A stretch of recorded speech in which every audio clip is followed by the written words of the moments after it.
नमस्कार मित्रों, मैं राकेश अचल आज फिर आपके बीच हूँ एक नए विषय के साथ, ऐसे विषय के साथ जिसके बारे में अभी कहीं कोई चर्चा नहीं हो रही है, क्योंकि इस समय हमारा जो मुख्य धारा का मीडिया है वो या तो रूस में भारत और चीन के बीच में सीमा विवाद को लेकर के हुए एक समझौते की चर्चाएं ज़्यादा कर रहा है, या फिर सुर्खियों में महाराष्ट्र और झारखंड में होने वाले विधानसभा चुनाव की का जो सीटों का बंटवारे का मामला है दोनों गठबंधनों में, उसकी बात कर रहा है। लेकिन मैं इन दोनों विषयों पर आपसे बात नहीं करना चाहता। तो लोग बहुत कर रहे हैं, अब मैं क्या करूं। मैं आपसे एक ऐसे विषय पर बात करना चाहता हूं जो थोड़ा हटके है, और उस विषय को आप जब सुनेंगे तो चौंकेंगे। इस समय पूरी दुनिया में जबकि आबादी जो है लगातार बढ़ रही है, तब भारत के दो राज्य, दक्षिण के हैं दोनों राज्य, तमिलनाडु और आंध्र प्रदेश। यहाँ दोनों राज्यों के मुख्यमंत्री, तमिलनाडु के मुख्यमंत्री माननीय स्टालिन साहब और आंध्र प्रदेश के मुख्यमंत्री माननीय चंद्रबाबू नायडू ने अपने अपने राज्य की जनता से अपील की है कि वो आबादी बढ़ाएं, अपने बच्चों की संख्या बढ़ाएं, हम दो हमारे दो पर ठहर के न रह जाएं। ऐसी बात करने की ज़रूरत इन दोनों राज्यों के मुख्यमंत्री को क्यों पड़ी, ये मेरी समझ से बाहर है। और मुमकिन है कि आप भी इस चीज़ को शायद न समझ पाएँ, क्योंकि इस समय हमारे पास बहुत से मुद्दे हैं, दूसरे मुद्दे हैं जिन पर बातचीत होनी चाहिए, विमर्श होनी चाहिए, शांति की अपील करना चाहिए, सद्भाव की अपील करना चाहिए। लेकिन बच्चे बढ़ाने की अपील, ये बड़ा विचित्र है। ये मुख्य रूप से ये बात तो हमारे आरएसएस के लोग करते रहे हैं। डॉक्टर मोहन भागवत साहब ने कई बार कहा है, और आरएसएस के जो अनुषांगिक संगठन हैं, बहुत से हिंदूवादी संगठन हैं, वो भी कहते रहे हैं कि भाई आबादी बढ़ाओ, नहीं तो जो आपका संतुलन है आबादी का वो गड़बड़ा जाएगा, और एक दिन वो आएगा क्या हिंदू जाति अल्पसंख्यक हो जाएगी। तरह तरह के खतरे लोग बताते हैं, लेकिन असली खतरा क्या है इस पर कोई बात नहीं करना चाहता। राजनीति जब हर खतरे के पीछे खड़ी हो जाती है तो मुश्किल होती है। लेकिन इस समय आप देखिए कि पूरी दुनिया की आबादी लगातार बढ़ रही है, और इसके बढ़ने का जो सिलसिला है वो रुकने का नाम नहीं ले रहा है। अभी भारत में ही जनगणना नहीं हुई है, लेकिन ऐसा अनुमान है कि भारत की आबादी 1 अरब और 45 करोड़ तो होगी ही, और ये अगर और 30 साल 15-20 साल और लगे तो 2060 तक ये बढ़कर के 1 अरब 70 करोड़ हो जाएगी। यानी हम आबादी के नंबर में विश्व गुरु हो जाएंगे, दूसरे क्षेत्रों में हो या ना हो। ऐसे में तमिलनाडु और आंध्रा के मुख्यमंत्रियों की अपील के कुछ मायने हमें समझना चाहिए। पहली बात तो ये आशंका होती है, क्या ये दोनों मुख्यमंत्री आरएसएस के सुर में सुर मिला रहे हैं आबादी बढ़ाने के मामले में, या बात कुछ और है। अब देखिए, दुनिया में 10 देश हैं, ऐसे छोटे छोटे देश हैं। नॉर्वे जैसा देश है जिसकी आबादी 11-12 हज़ार है। बड़े देशों में जापान है, वेनेजुएला है, और ऐसे मेरे ख्याल से 10, यूक्रेन है। 10 देशों की फहरिस्त आती है जब आप तलाशने बैठें, जिनमें आबादी लगातार गिर रही है और बूढ़ों का प्रतिशत बढ़ रहा है। तो ये देश अगर अपने यहाँ नौजवानों से, नव दंपतियों से आबादी बढ़ाने की बात करें तो समझ में आता है। लेकिन भारत में तो ये संकट नहीं है। भारत में तो आबादी लगातार बढ़ रही है, और भूखों की आबादी भी बढ़ रही है। 85 करोड़ को तो अभी सरकार खिला रही है, 5 किलो रोज देती है, महीने में देती है, जो भी है। लेकिन संकट नहीं है, आबादी का संकट नहीं है। लेकिन आंध्रा और तमिलनाडु के लोगों को आबादी का संकट सता रहा है। क्यों सता रहा है? क्योंकि इनमें जो औसत प्रजनन दर है वो 1.6 1.5 के आसपास ही अटक गई है, जबकि पूरे देश में जो प्रजनन दर है वो 2% है, यानी ये पीछे हैं, निश्चित रूप से पीछे हैं। और इन राज्यों में बूढ़ों की संख्या है वो लगातार बढ़ रही है, और यही शायद मुझे लगता है कि इन राज्यों के की चिंता का विषय है। ऐसी अनुमान है कि आने वाले कुछ वर्षों में इन दक्षिणी राज्यों में 100 की आबादी पर कम से कम 60-61 लोग बूढ़े हो जाएंगे। तो बूढ़ों का बोझ समाज पर बढ़ेगा तो अर्थव्यवस्थाएं गड़बड़ाएंगी, उत्पादन गड़बड़ाएगा, विकास कार्य गड़बड़ाएंगे और बहुत सारी विसंगतियां पैदा होंगी। ऐसे में आबादी बढ़ाना ही एकमात्र विकल्प रह जाता है। लेकिन मुझे लगता है कि ये कोई बहुत तार्किक बात नहीं है, लेकिन क्योंकि अब IIPS जैसी संस्थाएं रिपोर्ट देती हैं तो बात करनी पड़ती है, बात माननी पड़ती है। ये जो आंकड़े मैं आपको सुना रहा हूँ ये ऐसी ही प्रतिष्ठित संस्थाओं द्वारा दिए गए हैं, और इन संस्थाओं के आंकड़ों ने ही शायद स्टालिन साहब को और चंद्रबाबू नायडू साहब को भयभीत कर दिया है, और इस बात के लिए वे मजबूर हो गए हैं कि अपने प्रदेश की जनता से अपील करें कि आबादी बढ़ाओ वरना मुश्किल हो जाएगी। इसके कुछ राजनीतिक कारण भी हैं। ऐसी आशंका है कि अब जो परिसीमन होगा विधानसभा का, लोकसभाओं का, उस परिसीमन का पर भी इस इन राज्यों की जो घटती आबादी है दक्षिण के, ख़ासतौर पर आंध्रा और तमिलनाडु के, उस पर भी असर पड़ सकता है। इन दोनों राज्यों की सीटों की जो संख्या है वो कम हो सकती है। जहाँ अभी 25 लोकसभा की सीटें हैं वो घट के 20 हो सकती हैं, जहाँ 39 सीटें हैं वो घट के 30 हो सकती हैं। तो ये कोई भी राज्य नहीं चाहता कि लोकसभा में उनका प्रतिनिधित्व कम हो, और ये प्रतिनिधित्व बरकरार रखने के लिए आबादी के जो मापदंड हैं परिसीमन के, उनको पूरा करना पड़ेगा, और ये पूरा तभी होगा कि जब आबादी बढ़े। तो ये बड़ा यक्ष प्रश्न है कि क्या हम आबादी बढ़ाकर ही राजनीति कर सकते हैं, लोकसभा क्षेत्रों का निर्धारण कर सकते हैं, परिसीमन कर सकते हैं? क्या हम परिसीमन के आंकड़े घटा बढ़ा नहीं सकते? बजाय आबादी को बढ़ाएं, हम परिसीमन के जो हमने मापदंड बना रखे हैं कि इतने लाख लोगों पर या इतने मतदाताओं पर एक लोकसभा क्षेत्र होगा, तो उसको थोड़ा कम कर लें। लेकिन शायद इस दिशा में हम नहीं सोचते। हम तो उस दिशा में सोचते हैं जो आसान तरीका है, और आसान तरीका क्या है कि बच्चे बढ़ाओ और अपना प्रतिनिधित्व बढ़ाओ लोकसभाओं में, विधानसभाओं में। अजीब सा विसंगतिपूर्ण प्रयास है। RSS तो एक हिडन एजेंडे की तरह देश को हिंदू राष्ट्र बनाने के लिए हिंदुओं से आबादी बढ़ाने की मांग करती है, अपील करती रही है।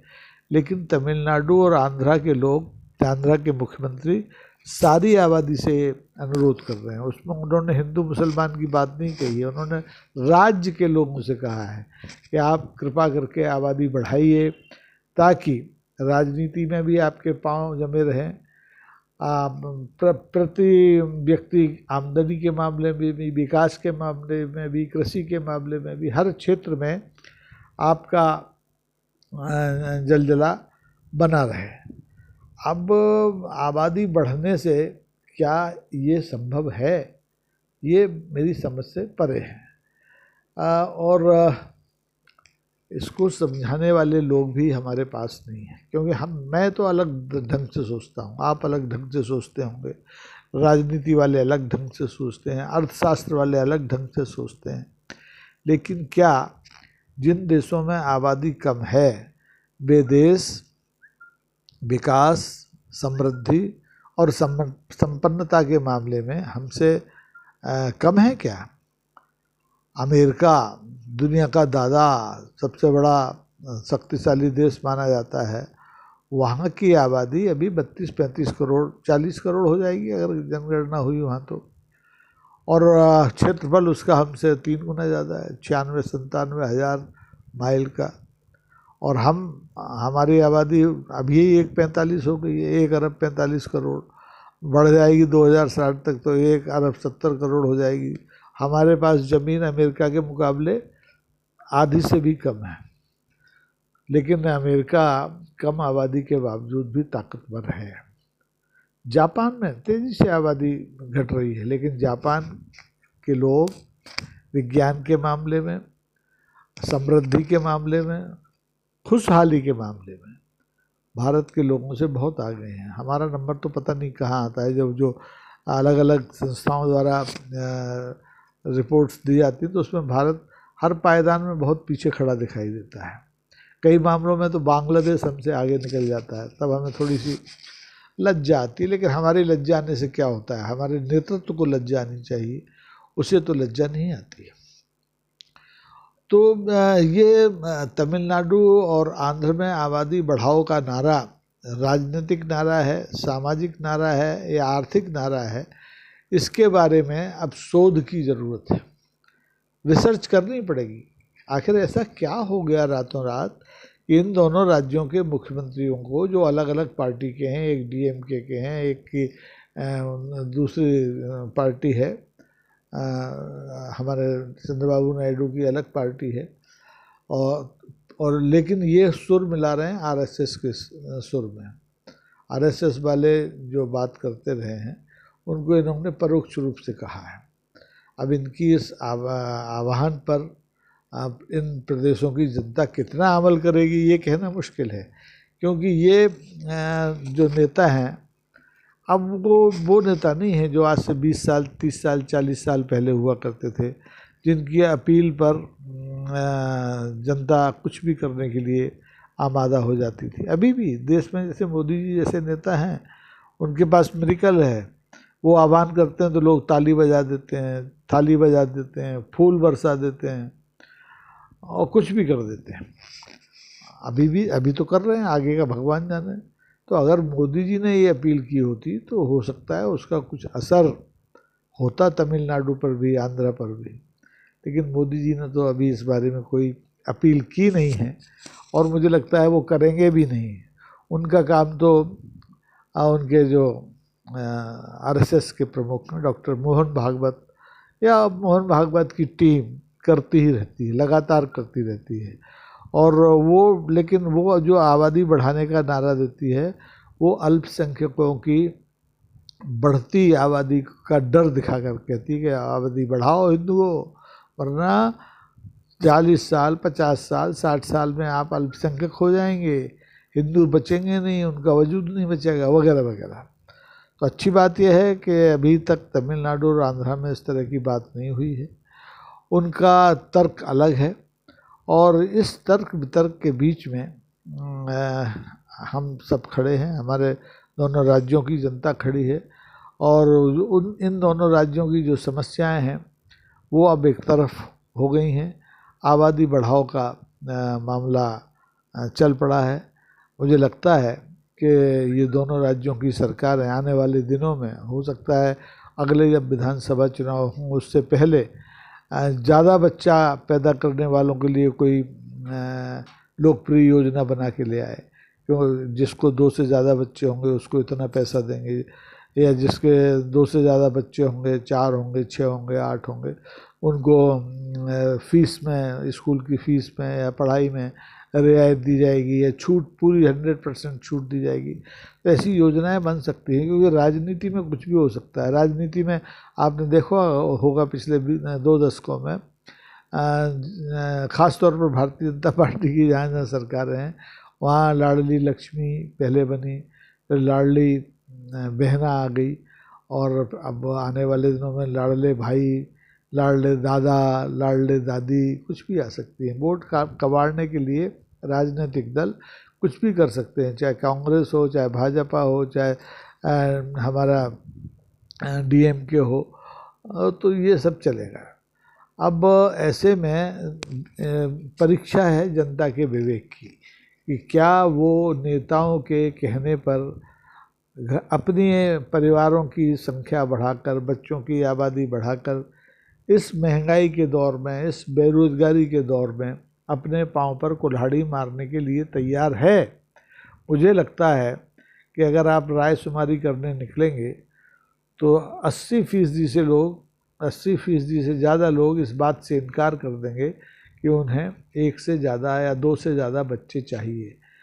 दक्षिण भारत की बात नहीं, पूरे देश में जहाँ महानगर है वहाँ अब एक ट्रेंड चल गया है, एक दबाव है, आर्थिक दबाव है, मानसिक दबाव है कि अब तो जो युवक हैं हमारे वो 30, 32, 35 साल की उम्र तक तो शादी नहीं करते। जो बच्चे पैदा करने की उम्र पहले होती थी, पहले तो बाल विवाह होते थे, उसको छोड़ दीजिए, सुधार हुआ, वयस्क विवाह होने लगे, 18 साल, 20 साल, 22 साल के बच्चे शादी करने लगे। तो वो भी बच्चे पैदा करने की जो ड्यूटी होती है, सामाजिक ड्यूटी होती है, और जो पितृ ऋण से मुक्ति का एक धारणा है, सनातन धारणा है, वो अपने 30-35 साल की उम्र तक करके फारिग हो जाते थे।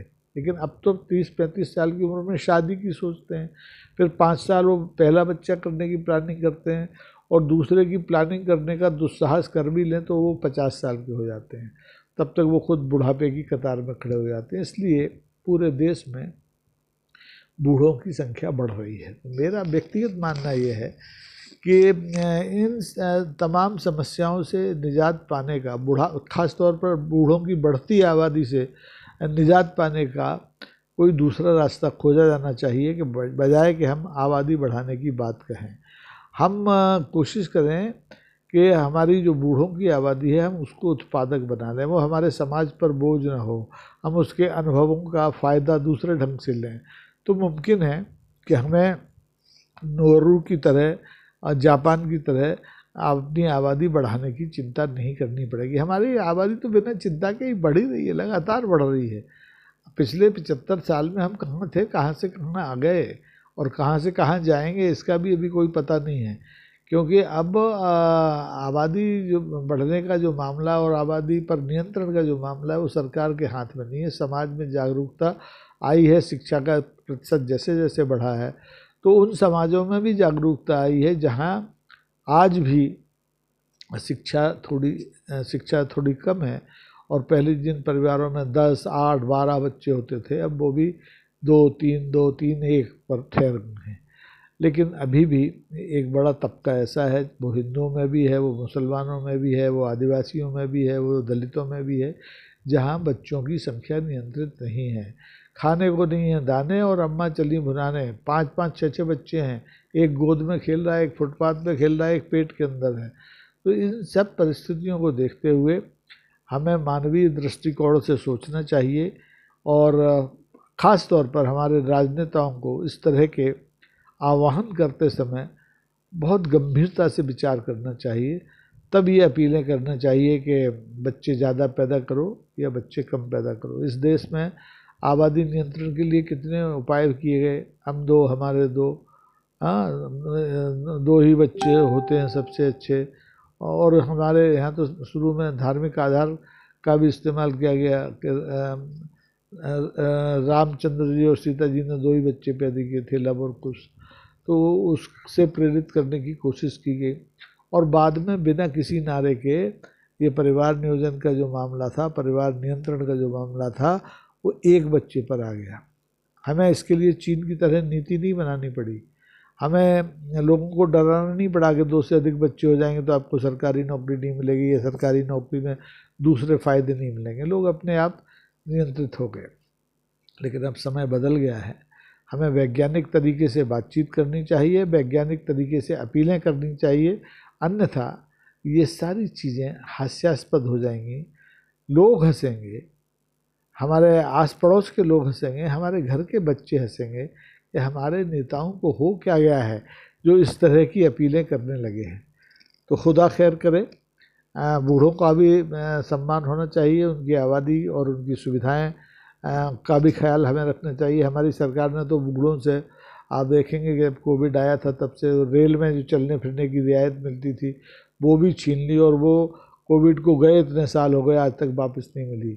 हमारे बूढ़े बेचारे अब घरों में पड़े सड़ते रहते हैं, क्योंकि अगर सड़क से जाएं तो टोल टैक्स इतना है कि वो निजी वाहन से जा नहीं सकते। अगर सामुदायिक वाहन से भी जाते हैं तो किराए बढ़ गए हैं, क्योंकि टोल टैक्स की वजह से यात्री बसों ने भी अपने किराए बढ़ा दिए हैं। रेलों के किराए तो बढ़े ही हुए हैं, रेलों में जैसे तैसे रियायत मिलती थी वो भी सरकार ने छीन ली। तो ऐसे में बूढ़े कहाँ जाएं, और इसके बीच में अगर नए बच्चे आ जाएंगे तो उनका क्या होगा। इस मुद्दे पर खुलकर सोचिए, विमर्श कीजिए और मौका हो तो हमें भी बताइए। आज के लिए इतना ही। और आज फिर मैं वही निवेदन करना चाहूँगा आप सबसे कि कृपा करिए लाइक भी कीजिए, शेयर भी कीजिए और सब्सक्राइब भी कीजिए। सब्सक्रिप्शन बहुत ज़रूरी है। अभी देखिए, मैं तकनीकी रूप से हम बहुत दक्ष नहीं हैं, लेकिन जैसे जैसे हमारे दर्शकों की, हमारे मित्रों की संख्या बढ़ेगी, हम इस दिशा में भी कुछ काम करने की कोशिश करेंगे। अभी तो ये वन मैन शो है, फुर्सत होती है तब बैठ जाते हैं आपसे बात करने, लेकिन इसमें नियमितता आए, इसकी आवृत्तियाँ बढ़ें, दिन में हम 2 बार बात करें तब और आनंद आएगा। बाकी सक्षम लोग तो दिन में 4 बार बात कर रहे हैं, स्पॉन्टेनियस शो शुरू कर देते हैं, इधर कुछ हुआ और उधर बातचीत शुरू। मुझसे ही कई चैनल वाले मुझे 15 मिनट की नोटिस पर कहते हैं कि अरे सर आप आ जाइए, इस विषय पर बात करनी है, अभी ये खबर आई है। लेकिन मैं ऐसी हड़बड़ी में नहीं हूँ, मैं पूरे इत्मीनान से बहुत साधारण तरीके से आप लोगों के बीच आता हूँ। तो कृपा बनाए रखें। जय हिंद, जय भारत।